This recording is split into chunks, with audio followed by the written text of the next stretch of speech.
What's going on, fam? It's Guru, aka White Shaman, aka Merryweather Goulis, and I'm welcoming you guys back to my lair. Thank you guys for coming. Today I've got a special episode of Gu-trition in store.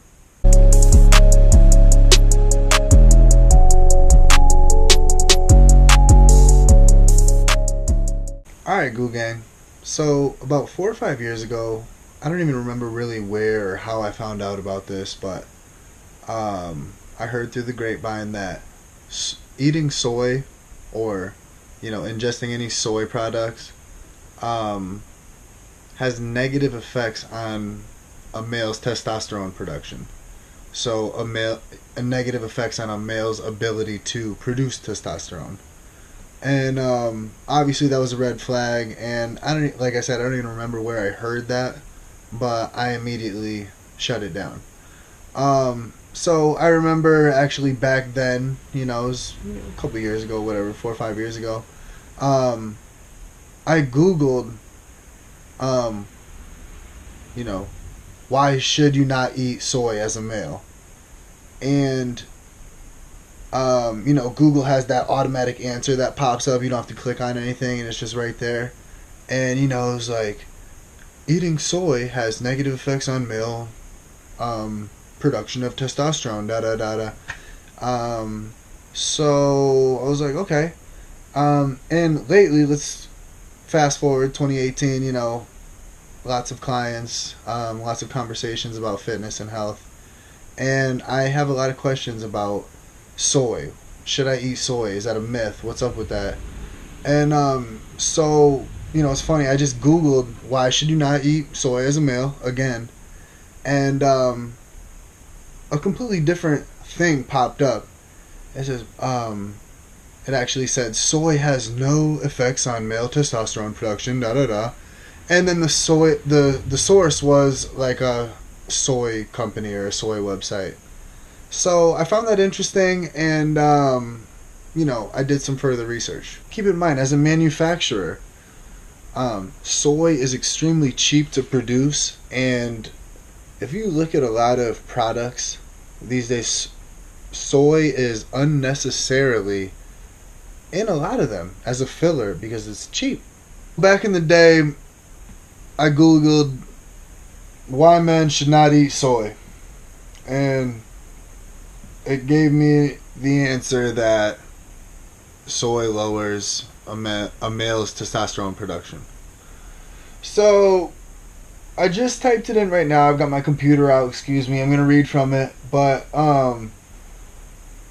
I typed why men should not eat soy in Google. First thing, more speculative evidence indicates that soy foods, because they contain isoflavones, help reduce risk of prostate cancer. Finally, there is no meaningful clinical evidence that suggests soy protein lowers serum testosterone levels or exerts any estrogen-like or feminizing effects in men. From soyconnection.com. So, once again, I've got my computer out, and I was looking for some studies or some articles that linked soy to poor health or the problems with eating soy. And guys, what I stumbled upon was, so first off, I'm on the HuffingtonPost.com here, and I'm just taking excerpts from an article. But, so thousands of studies link soy to malnutrition, digestive distress, immune system breakdown, thyroid dysfunction, cognitive decline, reproductive disorders, and infertility, even cancer and heart disease. So they go into some more details here. So unfermented soy, they say, is especially dangerous. And here are some adverse effects that they might have on the body. So high phytic acid, trypsin inhibitors, goitrogens, phytoestrogens, hemagglutinin, synthetic vitamin D, protein denaturing, MSG, and aluminum / manganese. So, guys, there's a lot of problems with soy, it appears. Even though big soy industry is funding some positive research, it's looking like soy sucks pretty much. It looks like it's a cheap filler, and people are making bank off, manufacturers, I should say, are making bank off putting it in our food. So, and it's not even really good for us. So, guys, stop eating it. I've got the computer out for one more excerpt here. This is from Anabolic Men. So the question is asked, why is soy put into everything? So, first off, about 93% of the soy in the U.S. is now officially GMO'd, genetically modified.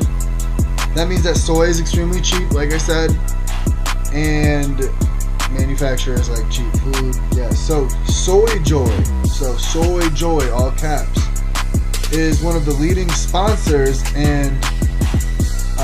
of Academy of Nutrition and Dietetics, which is an agency that pretty much dictates how the Americans should eat. No wonder why the government recommends men eat 2 servings of soy a day. So, interesting. Like I said, big soy is behind a lot of this research. What about the claim of soy reducing male testosterone levels? What is the basis for that? Answer. Soy contains these compounds called isoflavones. They have several other scientific terms, which acts as phytoestrogens, plant estrogens, in the human body. They're structurally similar to the principal female hormone estrogen and are believed to have similar effects on the body. As high estrogen level in men are almost always a direct route to low testosterone production, or low testosterone levels, low T in guys. So guys, it's almost obvious there's a correlation, but big soy industry is skewing some numbers and putting out some false research, it appears. Alright, family, so you pretty much got my opinion on soy. I'm against it, but I always encourage you guys to do your own research. Guys, as always, thank you so much for tuning in to Guru, aka White Shaman, aka Merryweather Goulis. And guys, thank you so much for joining me in my little wrestling dojo. I really appreciate having you guys down. It's really gooey in here. And guys, thank you again for listening to me share my opinion on soy. But guys, it's nothing but love. This channel was created out of love. Love is my only agenda. Subscribers, much love, much hugs. I really appreciate you guys. Guys, thank you. Peace. Alright, Goo Gang. Stay tuned for one of my upcoming videos. It's going to be based on all of my nicknames. Guys, I've always been a nickname guy, even from back in the day. Back in school, back with my teammates. I was always coming out with funny nicknames. I'm all about funny wordplay, keeping the environment light and funny and fun. But anyway, I've come across a bunch of nicknames for myself, obviously from other people, and some of them from myself.